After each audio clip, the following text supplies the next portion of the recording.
End-of-year press conference today. Among many things he discussed during the 4-hour media event, the Kremlin leader pledged beefing up Russia's own nuclear arms stockpile while downplaying Trump's call for strengthening and expanding the U.S. nuclear capability. Let's bring in CNN Pentagon correspondent Barbara Starr. Barbara, an MSNBC host asked about Trump's tweet about the U.S. nuclear arsenal, and she says he told her, quote, "Let it be an arms race. We will outmatch them at every pass and outlast them all." So are we now in a new era of nuclear proliferation?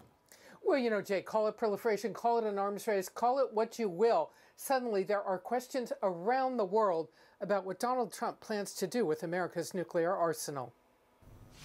Russian President Vladimir Putin vowing today to stay neck and neck with the U.S. if President-elect Donald Trump does seek to expand the U.S. nuclear arsenal after taking office.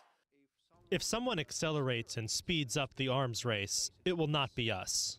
I would say that we will never, if we are in an arms race, we will never spend too much. But Putin said he saw nothing new in Trump's tweet Thursday, promising to strengthen and expand the U.S. nuclear arsenal. This morning, Trump went a step further in comments to a morning TV anchor, an alarming statement delivered in a surreal, festive setting. He told me on the phone, "Let it be an arms race because we will outmatch them at every pass and outlast them all."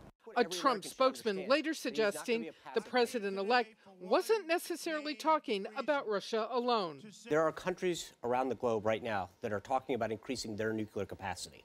And the United States is not going to sit back and allow that to happen without acting in kind.